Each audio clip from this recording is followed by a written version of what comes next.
Olá! Hoje a gente vai mergulhar fundo numa obra que, olha, é polêmica, mas muito influente.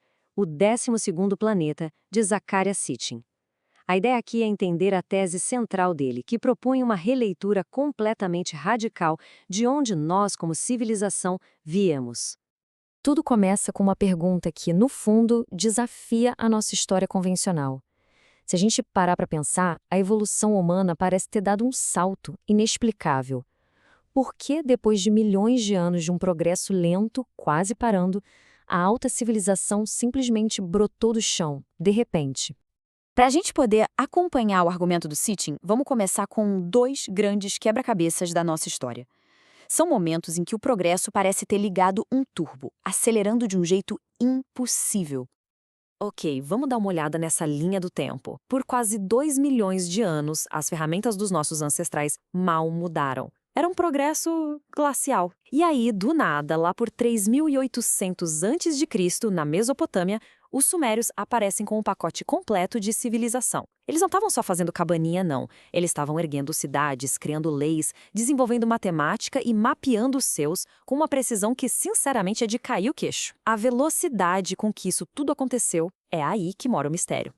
Então, o problema se divide em dois, basicamente. Primeiro, o salto biológico. O Homo sapiens, o ser humano moderno, aparece na cena evolutiva bem antes do esperado e sem aquelas formas de transição que a gente esperaria ver, sabe? E segundo, o salto civilizacional. A cultura suméria, que é a raiz de tudo que a gente conhece no Ocidente, ela não evolui aos pouquinhos, ela simplesmente aparece. Pronta, totalmente formada. E essa estranheza toda não é coisa de teórico da conspiração, não. O renomado mitologista Joseph Campbell descreve isso como uma atordoante brusquidão.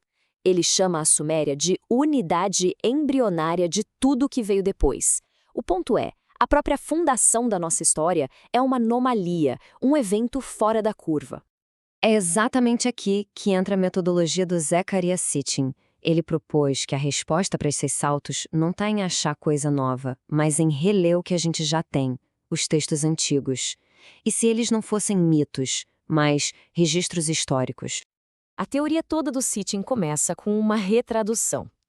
Estudando Gênesis no hebraico original, ele focou na palavra Nefilim, que todo mundo traduzia como gigantes. Mas o Sitchin argumentou que a raiz da palavra significava cair, ser lançado para baixo. Para ele, a tradução correta era aqueles que desceram. E aí a pergunta óbvia é, desceram de onde? E essa é a virada de chave fundamental. Para a gente seguir o raciocínio dele, é preciso tratar essas histórias de deuses, de anjos, de eventos épicos, não como metáforas, mas como se fosse jornalismo antigo. Relatos de coisas que aconteceram de verdade, vistas por gente que tentava descrever o que estava vendo da melhor forma possível. Com essa nova lente, o Sitchin começou a enxergar um padrão que se repetia. E não só na Bíblia, mas em todas as grandes culturas da antiguidade. E aqui o padrão fica bem claro. Se a gente olhar essa tabela, vemos como os papéis dos deuses se repetem em culturas que nem tinham contato. O deus do céu sumério, Anu, é super parecido com o Urano grego e o Varuna védico. As histórias, as brigas pelo poder, tudo muito parecido.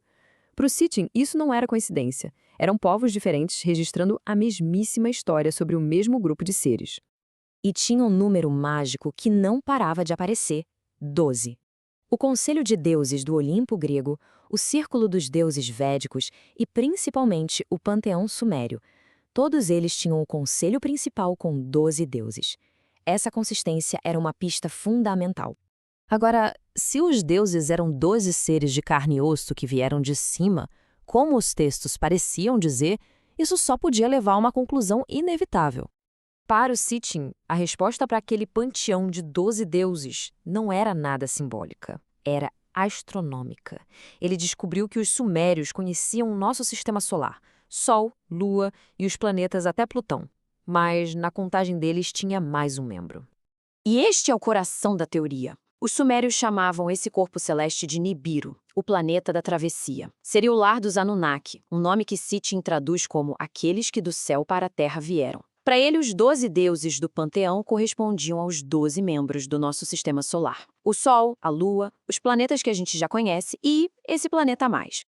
E a evidência que ele considerava mais forte para isso estava nas listas de reis sumérios. Elas registram reinados de reis antes do dilúvio que duraram dezenas de milhares de anos. Parece loucura, né? Só que, quando se olha os números, todos eles são múltiplos perfeitos de 3.600.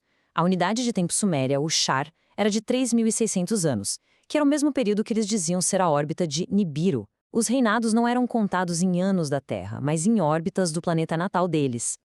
Com a identidade dos deuses e o planeta deles estabelecidos, Sitchin volta para o primeiro quebra-cabeça, o nosso salto biológico repentino. E a resposta, segundo os textos, é a mais radical de todas. Isso aqui mostra de forma brilhante como Sitchin conecta os pontos. Os textos sumérios descrevem com todas as letras a criação do Lulu, o trabalhador primitivo, para aliviar o trabalho dos deuses. Eles falam de misturar a essência dos deuses com o barro da terra, num processo liderado pelo deus da ciência Enki. Na visão do Sitchin, isso não é uma alegoria. É o registro de um evento de engenharia genética que explica o surgimento do Homo sapiens do nada. E essa é a grande consequência de tudo isso.